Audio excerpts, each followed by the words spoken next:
안녕하십니까. 자, 이제 우리가 수사 절차에서 임의 수사를 마쳤죠. 임의 수사까지 제4, 2편 제2장. 이때 감청을 여기다 둔 이유는 이걸 강제 수사로 넣어가지고 이 형사소송법에서 규정하고 있는 게 아니잖아요. 그러다 보니까 이제 형사소송법, 형사절차법상의 수사를 논하다 보니까 마땅치가 않은 거예요. 그래서 감청을 여기다 일단 넣어놓고 일단 내용은 강제 수사다. 그런데 이 조문은 특별법으로 통신비밀보호법이 따로 있잖아요. 그러니까 통신비밀보호법상의 사항을 살펴보는 거고요. 옛날에 한번 시험에 나온 적이 있는데 이게 뭐 다시 시험에 나오기는 적절하진 않죠. 어차피 다른 특별법에 있는 것이고요. 그 조문을 파악하는 거라서. 그래서 일단 조문 중에 좀 중요한 사항들만 몇 가지만 보고 또 역시 이 조문들을 다시 재배열한 거예요. 그러니까 내용을 보시고 외우려고 하면 이게 도대체 어떻게 조문에 쓰여 있는가도 모르는 상태에서 막 외워야 되니까 이게 외워지지가 않습니다. 실제로는.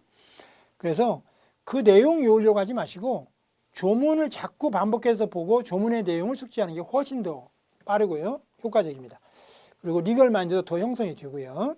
조문을 보고 조문을 이해하는 거.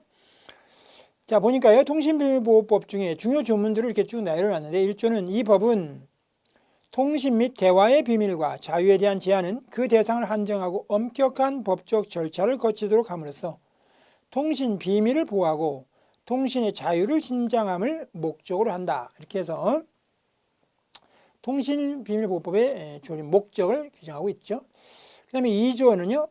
1호부터 쭉 있는데 그 중에 좀 의미 있다고 보이는 게 이제 우리 제목을 감청으로 달았으니까 감청 정도 생각해보면 감청이라 함은 전기통신에 대하여 당사자의 동의 없이 전자장치나 기계장치 등을 사용하여 통신의 음향, 문헌, 부호, 영상을 청취하거나 또는 공독하여 그 내용을 지득 또는 채록하거나 전기통신의 송신 또는 수신을 방해하는 것, 이걸 감청이라고 하는 거고, 그리고 이 법은 기본적으로 통신비밀보호법이니까 비밀을 보호하는 거죠. 그렇다면 3조 통신 및 대화 비밀의 보호가 그 다음 조문이네요.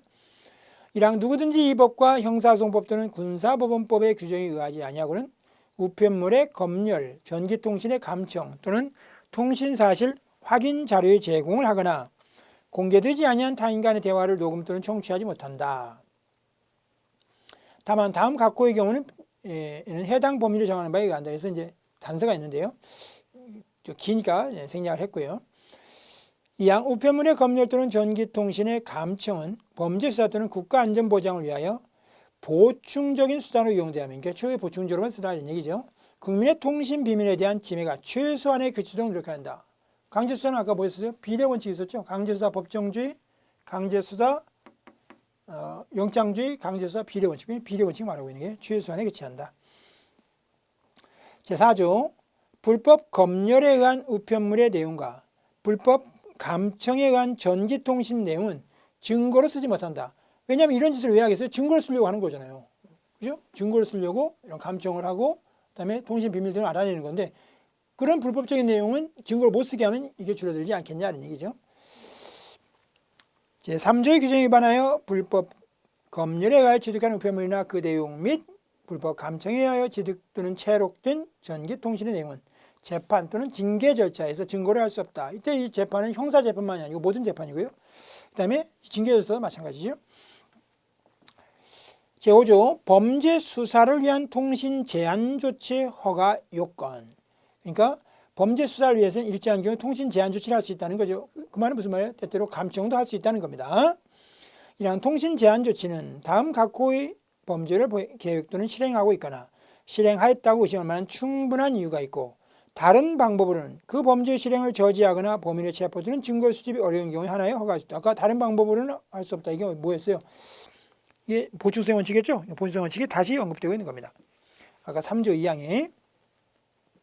그 다음 6조 범죄 수사를 위한 통신 제한 조치가 아까 허가 요건이었고요. 항상 우리 형사절차법에서는 절차가 요건과 따로 있다고 그랬죠? 그래서 절차. 6조 7항 통신 제한 조치 기간은 2개월을 초과하지 못하고 그 기간 중 통신 제한 조치 목적이 달성되었을 경우는 즉시 종료해야 한다.